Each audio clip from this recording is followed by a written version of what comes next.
नमस्कार मित्रों, आप सभी का स्वागत है। मैं विपुल सेन बीआरसी से रिटायर होकर आज मैं अपने सीनियर बीआरसी के श्री एच मिश्रा जी से मिलने के लिए आया था।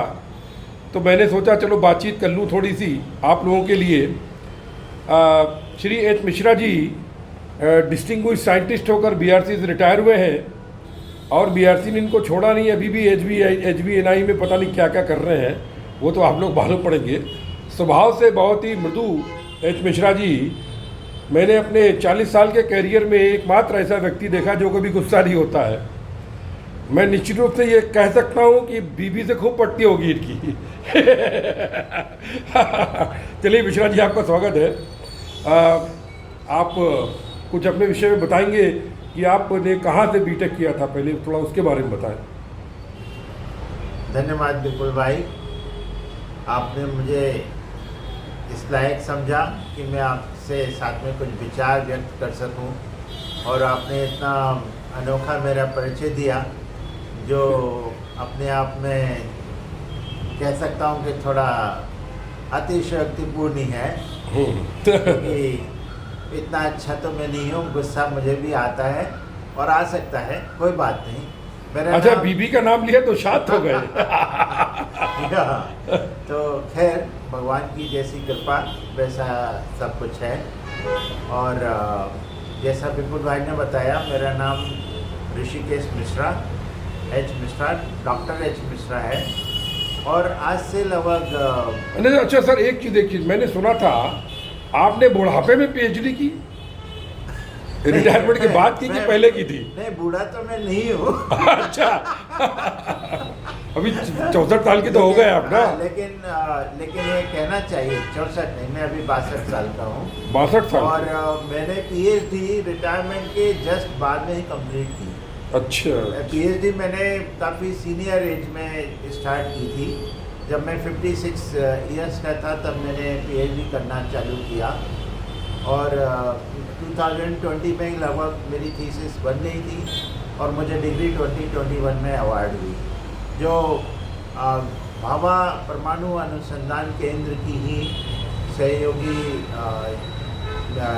धारा है, जो हमारी यूनिवर्सिटी है, होमी भाभा नेशनल इंस्टीट्यूट, उससे मैंने PhD कंप्लीट की।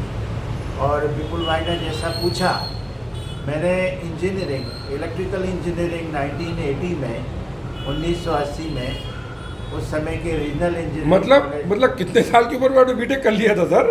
हाँ, 20 साल की उम्र में मैंने बीटेक कंप्लीट कर लिया। मतलब 16 साल की उम्र 12वां कर लिया, मतलब पप्पू थे बीटेक बन गए।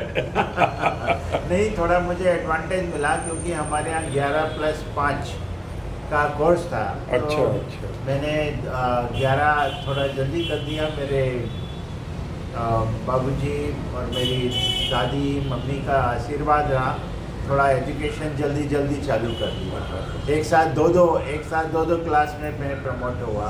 तो ऐसे करके मुझे एज का थोड़ा एडवांटेज मिला। तो जैसा मैं बोल रहा था कि Maulana Azad college of technology MSCT Bhopal, वो जो उस समय रीजनल इंजीनियरिंग कॉलेज हुआ करता था और आजकल NIT के नाम से प्रसिद्ध है, वहाँ से मैंने 1980 में इलेक्ट्रिकल इंजीनियरिंग से BE कंप्लीट किया था। और उसी समय भगवान की बहुत कृपा हुई कि BRC का मुझे इंट्रोडक्शन मिला और BRC में मैंने अपना एप्लीकेशन डाला। उसके बाद में मेरा इंटरव्यू हुआ और इंटरव्यू में मैं सिलेक्ट भी कर लिया गया, और तुरंत की तुरंत सितंबर 1980 में मैं BRC में हमारे 1 साल के ट्रेनिंग कोर्स के लिए ज्वाइन कर चुका था।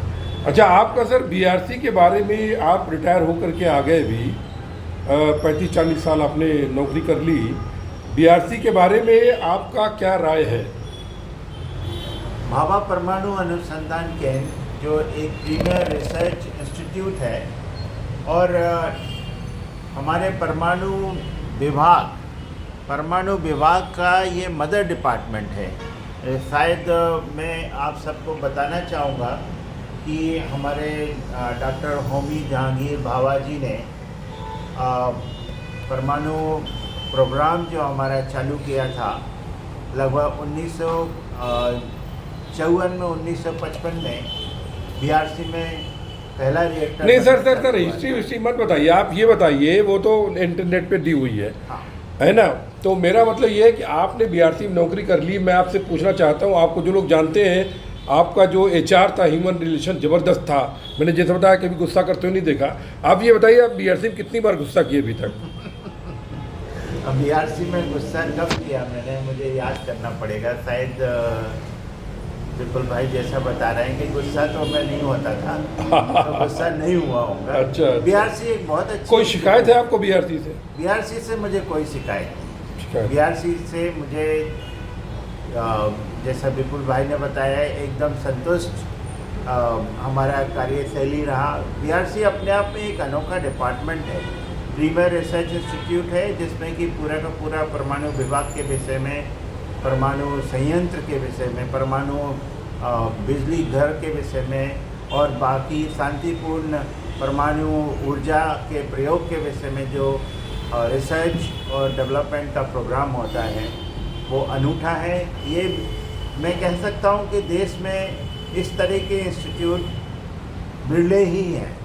बिरले हैं? बिरले ही हैं, मतलब कि शायद एक दो इंस्टीट्यूट बीआरसी के लेवल के होंगे और अच्छा डिपार्टमेंट है।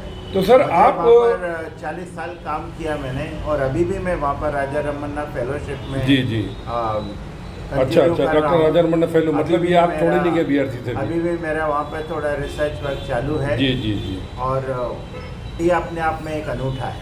जी अच्छा, मैं ये पूछना चाहूँगा कि जैसे आपने बीआरसी में आप राजा रमन्ना फेलोशिप आपको मिली हुई है, इसके विषय में भी लोग बातें करते हैं। आप राजा रमन्ना फेलोशिप में क्या कर रहे हैं? क्या असाइनमेंट आपके पास है? बहुत अच्छी बात कही है आपने, बहुत अच्छा प्रश्न पूछा है। राजा रमन्ना फेलोशिप जो मुझे मिली है वो एडवाइज़र के तौर पे मिली हुई है। तो इसमें हम लोग जो हमारे नए संयंत्र बनने वाले हैं, हमारे जो न्यूक्लियर फैसिलिटीज़ बनने वाली हैं, उनका हम लोग सेफ्टी रिव्यू करते हैं। जो नई प्लांट बनाए हैं या जो प्लांट चल रहे हैं उनका सेफ्टी रिव्यू करते हैं। अच्छा। अभी मैं होमी भाभा नेशनल इंस्टीट्यूट से भी अटैच्ड हूँ, तो हम लोग स्टूडेंट्स के लिए जो graduate and post graduate students हैं उनके लिए कुछ एकेडमिक ऑनलाइन प्रोग्राम्स भी डेवलप कर रहे हैं। अच्छा वेरी गुड। तो सर आप एक तरीके से आने वाले लोग हैं, उन युवाओं को क्या संदेश देना चाहते हैं? फिर मैं आपसे और प्रश्न करूंगा। आज देश में जो वैज्ञानिक काम कर रहे हैं, अभी मैं चाहूँगा कि हमारी यंग जनरेशन जो आजकल आईटी डिपार्टमेंट से बहुत ज़्यादा प्रभावित है और जो हमारे नए इंजीनियर्स आ रहे हैं, साइंटिस्ट कह लीजिए, एमएससी स्टूडेंट्स आ रहे हैं, वो एक प्रकार से बाहर की चकाचौंध से बहुत ज़्यादा प्रभावित हुए। अच्छा, बाहरी चकाचौंध के मतलब क्या हुआ? विदेशों की भारतीय की क्या मतलब, मैं समझा नहीं। और दोनों ही हैं। एक तो वो विदेश में जाना चाहते हैं, जितने भी स्टूडेंट्स हैं उनकी शायद एक चाहत होती है कि अमेरिका चले जाएं, इंग्लैंड चले जाएं, और दूसरी इवन जो भारत में भी काम कर रहे हैं उनको प्राइवेट जो संस्थाएं हैं उनमें काम करने में लगता है कि वहाँ पर उनको बहुत अच्छा कार्य मिलेगा। तो मैं कहना चाहूँगा कि वहाँ पर अच्छा है, लेकिन कहीं आपको भाभा परमाणु अनुसंधान केंद्र और हमारे स्पेस डिपार्टमेंट्स हैं, इनमें काम करने का मौका मिलता है। तो जिस तरह का कार्य यहाँ पर किया जाता है, जिस तरह से यहाँ पर आपको सारी फैसिलिटीज, ग्रोथ का एक तरह से मौका मिलता है, और जो आपको अपने खुद के डेवलपमेंट के लिए, खुद की रिसर्च के लिए जो आज़ादी मिलती है, स्वतंत्रता है, उसका कहीं कोई जोड़ नहीं। तो मैं हमारी जो यंग जनरेशन उनको कहना चाहूँगा कि वो हमारे डिपार्टमेंट को और इस तरह के रिसर्च प्रोग्राम को ज़रूर ट्राई करें, और उनको ये मौका मिलेगा तो ये अपने आप में एक बहुत ही बड़ी उपलब्धि होगी। एक सर आप ये बताइए कि हम बीआरसी जो नए जो लोग हैं वो उनका प्रोसीजर ज्वाइन कर दें क्या है, क्योंकि आजकल बड़ा कॉम्प्लिकेशन मामला है, तो थोड़ा उस पर जल्दी से आप बताइए, उसके बारे में अगला प्रश्न पूछूंगा। हाँ, ये बात सही है। बीआरसी में सिलेक्शन एक थोड़ी सी टीडीएस प्रोसीजर है। इसके दो रूट्स हैं। एक तो हम लोग जो गेट का एग्ज़ाम होता है उसमें जो लोग हाई परसेंटाइल स्कोर करते हैं 98%, 99 परसेंटाइल, तो उनके लिए इंटरव्यू के लिए चांस मिलता है। और दूसरा, बीआरसी खुद भी एक रिटन एग्ज़ाम कंडक्ट करती है जो साइंस स्ट्रीम में होता है और इंजीनियरिंग स्ट्रीम दोनों में होता है। तो उसमें रिटन एग्ज़ाम की जाती है जनरली अप्रैल मई के महीने में, और उसमें जो लोग हाई स्कोर करते हैं उनको इंटरव्यू का चांस मिलता है। और इंटरव्यू हमारा बहुत ही अनूठा है, इसमें खाली फंडामेंटल्स और जो आपने स्टडी किया है उसी के विषय में पूछा जाता है। बाकी का जनरल नॉलेज वगैरह का इसमें हम लोग ट्राई नहीं करते हमारी, क्योंकि हम चाहते हैं कि एप्टीट्यूड जो लोग हमको ज्वाइन करें उनका रिसर्च के प्रति एप्टीट्यूड हो, पूरा झुकाव हो। तो अच्छा सर, अभी आप सेवारत फ्रंट का मैंने सुना है कि आप कोई बच्चों के लिए ट्रस्ट वगैरह भी चला रहे हैं। 2 मिनट में, क्योंकि समय की मर्यादा होती है, 2 मिनट में आप कुछ बताएंगे कि वो ट्रस्ट का उद्देश्य क्या है, कैसे चल रहा है? हाँ, सही मायने में मैं तो एक सेवा के रूप में ही वहाँ पर कार्य कर रहा हूँ। वो ट्रस्ट बाल विकास केंद्र, बाल विकास केंद्र, हाँ, बाल विकास केंद्र चैरिटेबल ट्रस्ट। ये तो आई थिंक आपकी मैडम ने बहुत पहले खोला था, मुझे लगता है ना? हाँ, एक्चुअल में मैडम अभी प्रेसिडेंट हैं।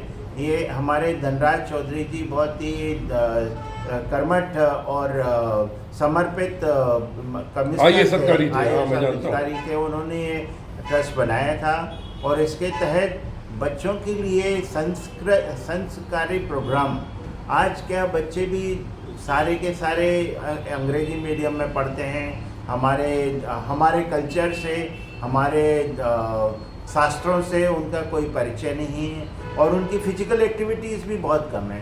तो हम लोग इस ट्रस्ट के माध्यम से सारे बच्चों को फ्री शिक्षा देते हैं, योग की, भारतीय संस्कृति की और उनकी चरित्र निर्माण की। बहुत अच्छी सर। तो इसमें कितने बच्चे आते हैं आपका सभी? अभी हम लोग संडे टू संडे क्लास करते हैं, इसमें लगभग 50 बच्चे आते हैं। 50 बच्चे आते हैं। तो जिनका फ्री रजिस्ट्रेशन है, फ्री क्लास है, जिनको पूरी की पूरी सुविधा फ्री दी जाती है, प्लस ट्रस्ट की तरफ। ये सर आपका ट्रस्ट रजिस्टर्ड है? या ट्रस्ट रजिस्टर्ड है।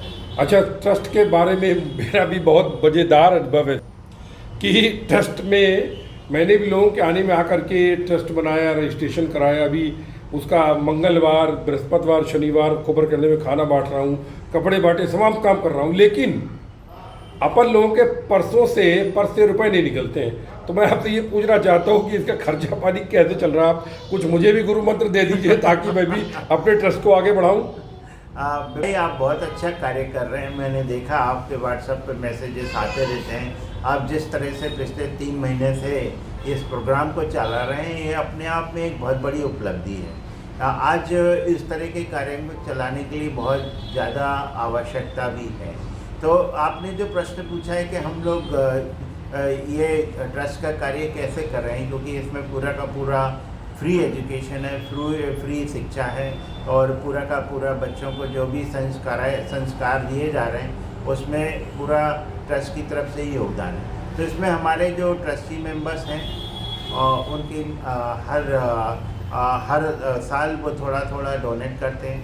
अच्छा। हमारी मैडम हैं साधना मिश्रा जी, वो पूरी तरह से समर्पित जी, हैं। जी, जी। वो उनको मैं जितने भी पैसे देता हूँ वो पूरे के पूरे वो इसी तरह के कार्यक्रमों में। और अब पहले तो मैं पैसे नहीं देता था, सही कहूँगा, लेकिन आज उनकी अब रिटायरमेंट के बाद इतनी राशि मिले होगी तो कुछ तो दान पुण्य करना चाहिए ना। तो उन्होंने बोला है कि अभी मेरे को एक कार्यक्रम करना है तो आपको मेरे को हर महीने पैसे देना है। अच्छा, तो हर अच्छा। महीने जितना भी पैसा देता हूँ वो इसी कार्य में पूरी तरह से। तो सर आपके पास 12A और 80G है कि नहीं अभी? नहीं, अभी तक मेरे पास में सही मायने में 80G था जब धनराज चौधरी जी थे। नहीं, वो बिना 12A के नहीं अच्छे मिलता कार्य है थे, तो उस समय उनके पास में था, लेकिन फिर बाद में हम लोग परस्यू नहीं कर पाए इसको। तो अभी हमारे पास नहीं है। जी, बहुत बहुत धन्यवाद। कोई अंतिम वाक्य फटाक से 30 सेकंड तक कुछ बोलना चाहते हैं आप?